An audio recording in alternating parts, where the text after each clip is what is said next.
कल इमरान खान को 10 साल सजा हो गई कौमी राज अफशा करने पर, कौमी सलामती से खेलने पर। आज उसकी बीवी को सजा हो गई।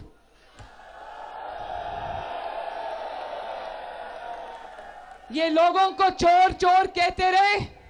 वो कहते थे ना कि विचों विचों खाई जाओ तो रौला पाई जाओ। ये लोगों को चोर कहते थे। अल्लाह ताला ने उन सबको सुरखरू किया। ये पूरे खानदान समेत आज अल्लाह के फजल से चोर साबित हुआ है।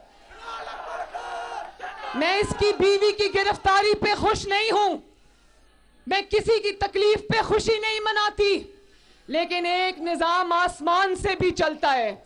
ये नहीं हो सकता। मेरे पे क्या इल्जाम था? मेरे पे कोई चोरी का इल्जाम नहीं था। मैं भी किसी की बेटी थी, किसी की बहन थी, किसी की मां थी। मेरे पे चोरी का इल्जाम नहीं था। मुझे सजा सिर्फ इस बात की मिली कि बाप का साथ क्यों दिया, बाप के साथ खड़ी क्यों हुई। लेकिन बुशरा बीबी पे ये इल्जाम नहीं था। बुशरा बीबी के ऊपर तोशा खाना से हीरे जवाहरात लेकर, हीरों के सेट लेकर, घड़ियां लेकर बेचने का, चोरी करके बेचने का इल्जाम था, जो साबित भी हुआ। आज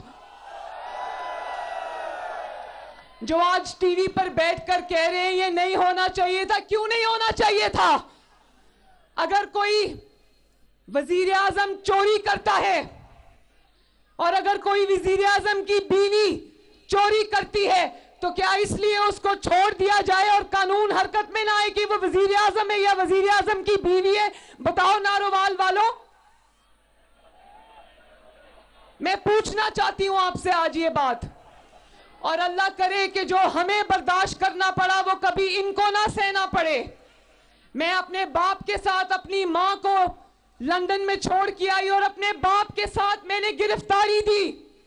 अडयाला में मैं अपने वालिद के साथ रही। वालिद पास ही होते थे लेकिन मुझे मिलने की इजाजत नहीं थी। वहीं पर मुझे अपने वालिदा के गुजर जाने की खबर भी मिली। मैं कहती हूं अल्लाह करे ये कभी किसी दुश्मन के साथ भी ना हो। उसके बाद जब मुझे दोबारा गिरफ्तार किया तो मैं अपने वालिद को जेल में मिलने गई थी। नारोवाल वालों, मैं अपने वालिद को जब जेल में मिलने गई, इन्होंने मेरे वालिद को दफ्तर में जेल के आकर मेरे वालिद के सामने मुझे गिरफ्तार किया। नवाज शरीफ ने कहा, एक जुमला कहा उस दिन नैब से, एक जुमला मेरी बहनों। नवाज शरीफ ने जब नैब मुझे उनके सामने गिरफ्तार करने आई तो नवाज शरीफ साहब ने कहा मेरे सामने गिरफ्तार करने की क्या जरूरत थी? बाप के सामने बेटी को गिरफ्तार करने की क्या जरूरत थी? बाहर आ रही थी ना तो कर लेना था गिरफ्तार। तो मैं ये याद रखना नैब वालों, नवाज शरीफ ने कहा कि वक्त कभी एक जैसा नहीं रहता। और आज देख लो, नवाज शरीफ ने अपना मुकदमा साकिब निसार पे नहीं छोड़ा। नवाज शरीफ ने अपना मुकदमा उमर अता बंदयाल पे नहीं छोड़ा। नवाज शरीफ ने उंगली उठा के कहा था कि मैं अपना मुकदमा अल्लाह ताला के पास लेकर जाऊंगा, और उसने अल्लाह ताला पे छोड़ा, आप पर छोड़ा। और आज देखो अल्लाह ताला ने नवाज शरीफ को किस तरह अल्लाह के फजल से सुरखरू किया।